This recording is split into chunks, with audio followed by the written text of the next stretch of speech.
Welcome to Synthetic Oil Protection. I'm your host Eben, and we're back working on my beautiful 1959 Cadillac DeVille. This is the 6-window, 6.4 liter V8, and wow, I got butterflies. We're on to the next thing. It's like growing in a beautiful relationship. It's like a honeymoon that never ends, you know. So this is my car, and my first classic car I've ever had. So now we're on to the master brake cylinder. Of course, this is the old one. That's what the back looks like. This rubber shot. This is a 60-year-old master. Here's our new one. And I'm going to go ahead and show you what the old one looks like. And you'll see, I'm going to stick up in the playlists up here in the corner. I'm going to go ahead and throw a video of all the wheel cylinders that we honed out. We put a whole new rubber kit in there. So that's all good to go on this. So we went through all the brake system. We're going to be doing the brake lines, all the basics. But I wanted to show this brake master because it's really unique. And you'll see all the rust at the bottom there. And it's a really rusty situation. So the only way to salvage this was to hone this out. In here, you have a little honing tool that sands it. And then the only other way would be to sandblast in here.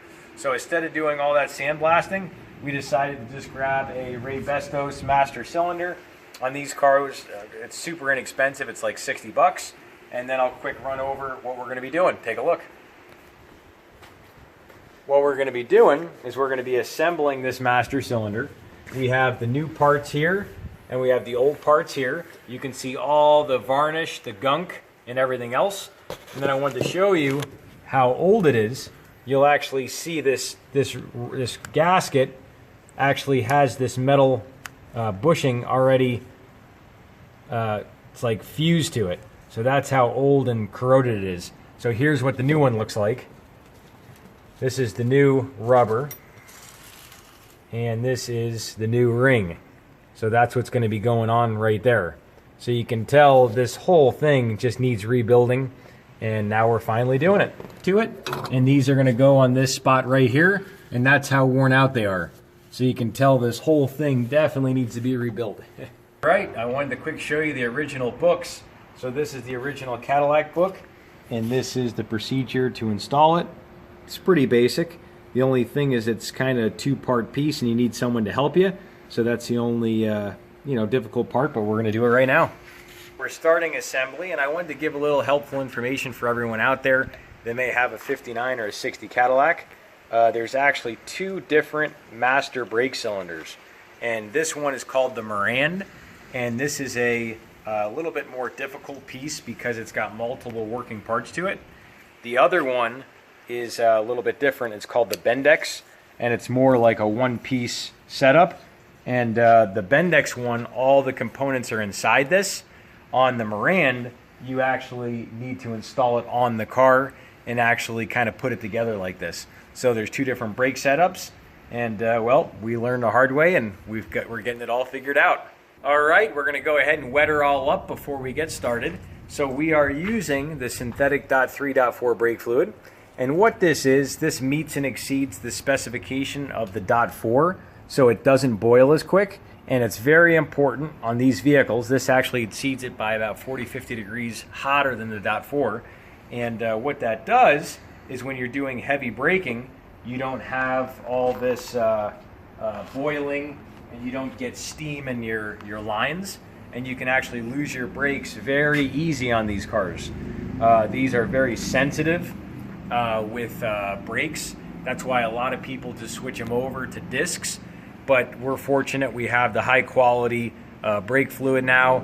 We got better quality brake shoes, so I'm not doing any racing with this car. So I'm just going to leave it all OEM brakes, but it is a nice upgrade to do a dual master cylinder for extra safety and do the disc brakes up front.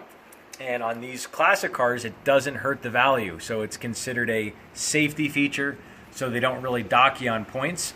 But for me, to do all that and do the extension kit and stuff, it's just not all original. And I really like keeping stuff original a lot, so I'm just going to leave it the way it is. And, well, here we go. First thing we put in is this cute little rubber. It's like a little rubber donut. We got it all nice and wet. Just drop her in. Boom. Now we take this metal spring, and this spring goes in, just like this. Boom. And now, the next thing is the rubber here. This goes this way. Makes a really nice seal. Shaboom. Just like that. And then, now the next, we're putting in our little teeny metal ring. A lot of people don't know about it, but it kind of sits on top. So we just shoved it in a little bit. That's sitting on top of the rubber. We got some fresh brake fluid, and now we're good to go. We're ready to go. Go ahead and push. Okay. All right, so we got someone in the car. They're pushing the brake down. We can get underneath there with this little teeny, got like a little teeny pick, or you can use like a little eyeglass screwdriver. That's what we're using here.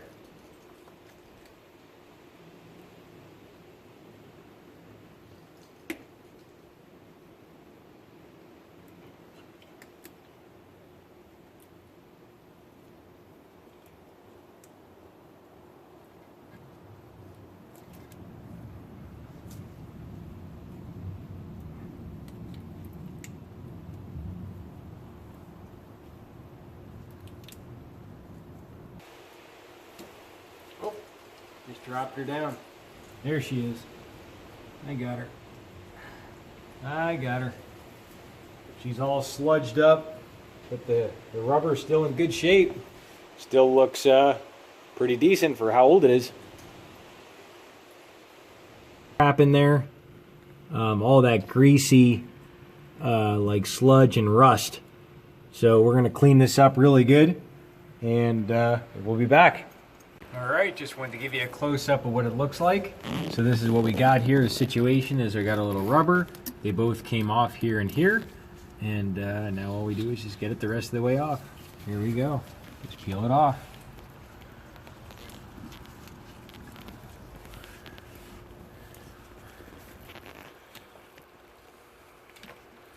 There we are.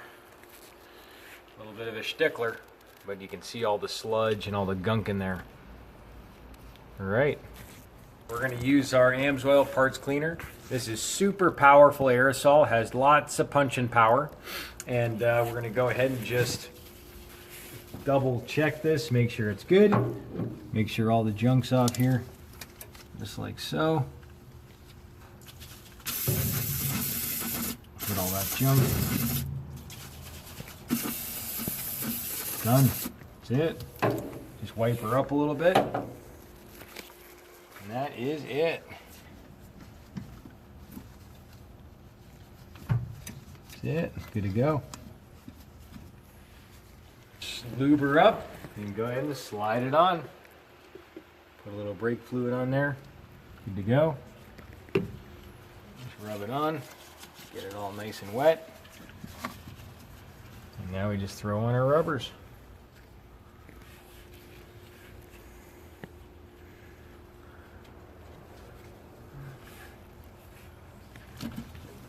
Oh, drop that one. It fell down. The saga continues. There we go.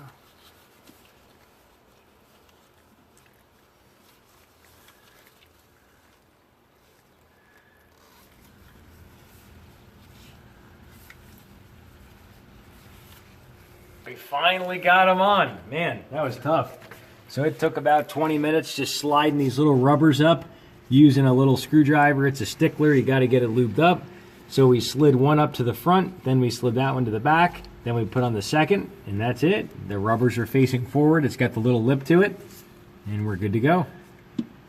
Right, the moment of truth. We got everything all assembled, it's all nice and wet, lubricated.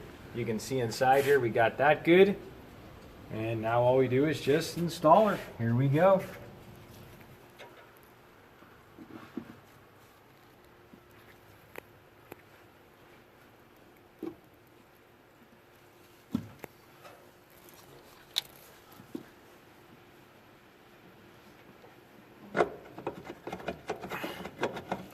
Wow, the spring pressure's heavy. Wow. All right. right, just wanted to go over a couple details. When we did this with the bleeder screws off so it could breathe. We had the cap off, and then I could only get it about 2-3 inches on, so I took this rubber mallet and tapped it on, and that really helped because I was pulling with both hands, and there was absolutely no way to pull that on with both hands. So you definitely need to tap it on if you're doing this. We got our bleeder kit on. All we did is thread this in nice and light, twist this on a little bit. Now we got our little clip. This holds it all the way down at the bottom. And now all we do is start pumping. Let's do it. We're filling her up with our .3.4. She's good. Good to go. About, I would say, 40-50 pumps. There's absolutely no more air bubbles. I had someone else push the pedal, and you'll see it. It'll actually flow through solid once it's done, and the little air bubbles come up, and that's pretty much it. It took about good 40-50 pumps. All right, we're gonna cap this little angel, and now it's time to go ahead and thread her on. Thread on the old brake line. Move.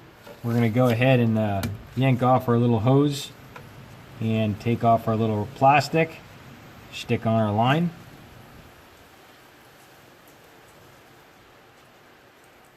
All right, make the switch quick. Boom. Lightning. Whoop. Oh, I pulled out. Oh, don't want to do that. At least not right now. Good.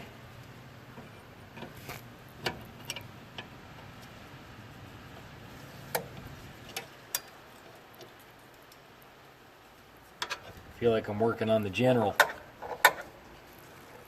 There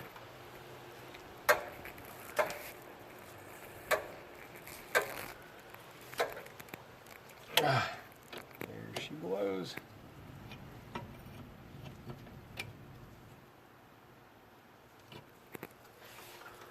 All right, we're going to top her off, and now it's time to bleed the brakes.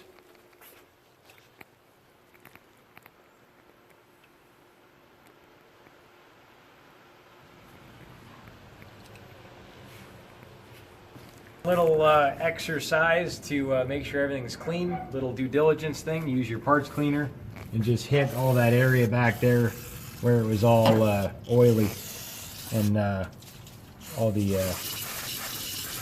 brake fluid. Good to go. I wanted to mention one more thing. This is the AMSOIL Magazine, and they have a lot of great information on it. If you ever want to try the products, you can always reach out to me if you ever have any questions.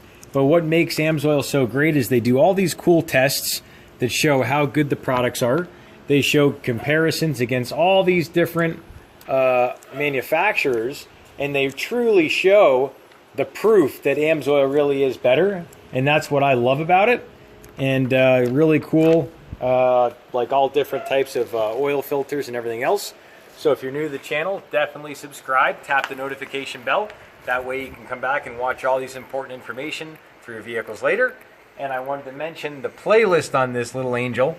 I know she weighs 4950, but I still call her a little angel. But we did the brake fluid on this. We did the power steering fluid, transmission, motor oil, engine flush. We got all the carbon deposits around the cylinders. And I'm going to put all those videos in this playlist right here in the corner. Go ahead and check out that video. If you have any questions, feel free to reach out to me. My AMSOIL link is in the description below if you want to try the products. And we'll see you back next time. Cheers to protection, protection, protection.